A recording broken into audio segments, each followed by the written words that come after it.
প্রত্যাহার করতে পারে ভারতবর্ষের জমিন থেকে আমরা 25 থেকে 30 কোটি মুসলমান দিল্লিতে গিয়ে কেন্দ্র সরকারকে নামিয়ে আমরা নতুন আইন করবো ইনশাআল্লাহ। লেখম দিনকুম ওয়ালিয়া দিন, তুমি তোমার ধর্ম করো, অপরের ধর্ম করতে দাও, এটাই তো আমার আল্লাহর কথা। এই নাম ইসলাম। ইসলাম শান্তি কথা চায়, ইসলাম মানবতার কথা চায়, ইসলাম মনুষ্যত্বের কথা চায়। আমার বক্তব্য দিল্লি বিজেপি সরকার বুলডোজার চালিয়ে যেভাবে কবর থেকে লাশ তুলে বের করার চিন্তা ভাবনা করছে, এই কিন্তু মেনে নেবে না। আগামী দিন এখান থেকে দিল্লি পর্যন্ত গিয়ে সমস্ত মানুষ এক হয়ে এক প্রতিবাদ করে জানাবে। ইতিপূর্বে কয়েকদিন আগে আমি বদরগঞ্জ কৃষ্ণগঞ্জের মোড়ে হাজার হাজার মানুষের সামনে আমি উপস্থিত ছিলাম, আপনারা জানেন।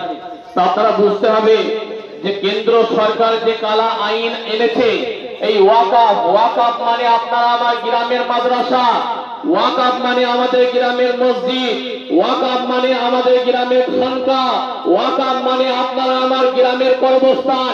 এই এর উপরে অত্যাচার জুলুম করাতে চাইছে। আগামী দিন এই অত্যাচার জুলুম কিন্তু ভারতবর্ষের জমিন থেকে হিন্দু মুসলমান সবাই মেনে নেবে না। যেইভাবে উত্তরপ্রদেশে 300 বছরের পুরনো 20 একর জমির উপরে কেন্দ্র দিল্লি বিজেপি সরকার বুলডোজার চালিয়ে যেভাবে কবর থেকে লাশ তুলে বের করার চিন্তা ভাবনা করছে, এই কিন্তু মেনে নেবে না।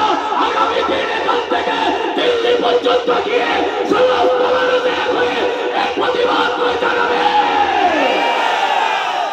আপনারা আল্লাহ আল্লাহ আপনারা সকলে জানেন, আপনারা প্রত্যেকে অবগত আছেন, এইভাবে যে কেন্দ্র সরকার লাগু করছে এই আইন কিন্তু হিন্দু মুসলমান খ্রিস্টান জৈন বৌদ্ধ প্রত্যেকে একে অপরে কাঁধ মিলিয়েছে। ইসলাম মানবতার কথাই শেখায়, ইসলাম মনুষ্যত্বের কথাই শেখায়, ইসলাম ভালোবাসার কথা শেখায়, ইসলাম ভ্রাতৃত্বের কথা শেখায়। লা ইয়ারহামুল্লাহু মান লা ইয়ারহামুন নাস, যে মনুষ্য জাতির উপর দয়া করবে না আল্লাহ তার উপর দয়া করবে না। এটা তো আমার রাসূলুল্লাহর কথা। আল্লাহ কোরআনে বলেছে লাকুম দীনুকুম ওয়ালিয়া দিন, তুমি তোমার ধর্ম করো, অপরের ধর্ম করতে দাও, এটাই তো আমার আল্লাহর কথা। এই নাম ইসলাম। ইসলাম শান্তি কথা চায়, ইসলাম মানবতার কথা চায়, ইসলাম মনুষ্যত্বের কথা চায়। আমার বক্তব্য আমরা সকলে একত্রিত হয়ে প্রয়োজন হয় সামনে 26 তারিখে ডিভাইড ময়দান ভুল করে দেব। আমরা ওখান থেকে চাইব কেন্দ্রীয় সরকারের পার্লামেন্টে যাব। কিভাবে কৃষক ভাইরা 2 থেকে 5 কোটি মানুষ নিয়ে যদি তাদের আইন প্রত্যাহার করতে পারে ভারতবর্ষের জমিন থেকে আমরা 25 থেকে 30 কোটি মুসলমান দিল্লিতে গিয়ে কেন্দ্র সরকারকে নামিয়ে আমরা নতুন আইন করবো ইনশাআল্লাহ।